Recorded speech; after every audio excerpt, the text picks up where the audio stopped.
The most dangerous moment in any financial bubble isn't the collapse. It's the moment doubt disappears and everyone feels safe. That is, when prices are rising rapidly, everyone's confidence seems justified, and doubting has started to feel old-fashioned or strange. When the word bubble enters everyday conversation, the game is already over.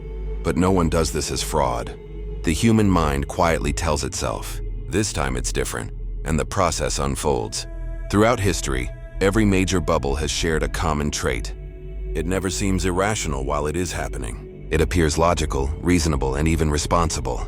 People do not think they are speculating. They just believe they are adapting to a new situation. This is why it is hard to see bubbles from the inside. They never say we've gone too far. They are always presented as progress. This is not a modern phenomenon. Long before the stock market and venture capital existed, people still had speculative enthusiasm for radical promises. In the 17th century, the Dutch tulip mania was not just about flowers. It involved status, rarity, and a new market structure. In the 18th century, railroads were not just about steel and steam.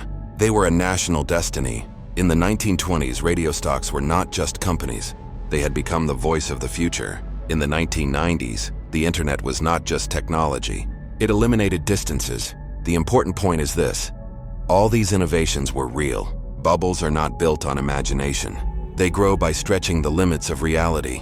And at the center of this process is always human psychology. We need stories. The world cannot be understood by tables and numbers alone. We need stories to make sense of it. A story reduces uncertainty, establishes cause and effect, and makes everything feel logical in our minds. And if this story is tied to a new technology or asset, its power becomes extraordinary. Belief drives numbers, not the other way around. Once the story settles in, valuations become secondary. Traditional metrics no longer matter. Profitability is postponed. Losses are not warning signs. They are framed as inevitable steps towards success. If the story appears real enough, math becomes an uncomfortable detail. At that point, social proof comes into play. People look at others when faced with uncertainty. If others are buying, it feels safer to buy. If respected people appear confident, doubt becomes unnecessary. Markets reinforce this. Rising prices become evidence in themselves. Each increase strengthens belief in the story. Doubt becomes socially costly.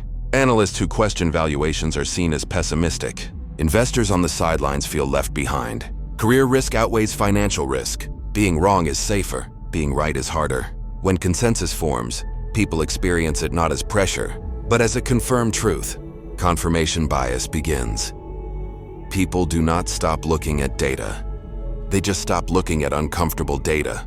Positive signals are highlighted. Negative ones are ignored. Definitions are softened. And words like temporary and long-term take on heavy significance. The bubble seals itself. Information that contradicts the dominant narrative is not seen as a warning, but as proof that the critic does not understand the new paradigm. Then a quiet overconfidence sets in.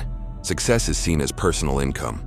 Everyone believes they will exit before the collapse. Yet history shows that almost no one ever succeeds in doing so. Authority bias also comes into play. When major institutions validate the narrative, doubt completely disappears. When banks, governments, and central banks provide support, an asset stops feeling speculative.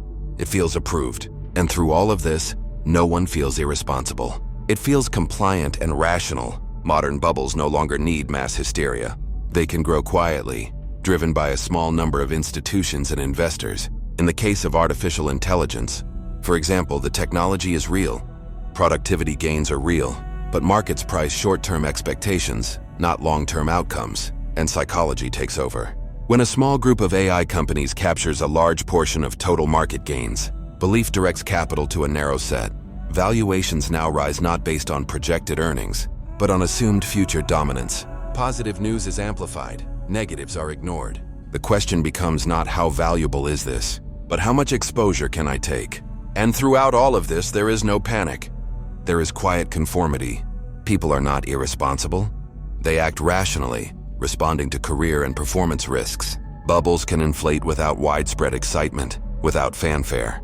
The burst occurs when assumptions fail. Revenues may slow, costs may rise, interest rates may increase. Confidence breaks suddenly and accelerates the decline. Social proof reverses. Confirmation bias chases bad news, while overconfidence disappears. This is the true moment of the bubble. By the time it is recognized, For most, it is too late. So what should one do?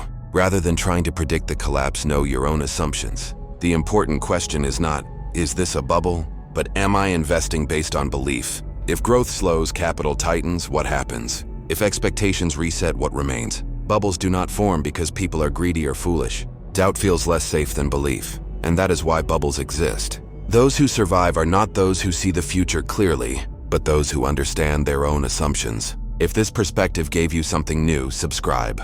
History provides the answers.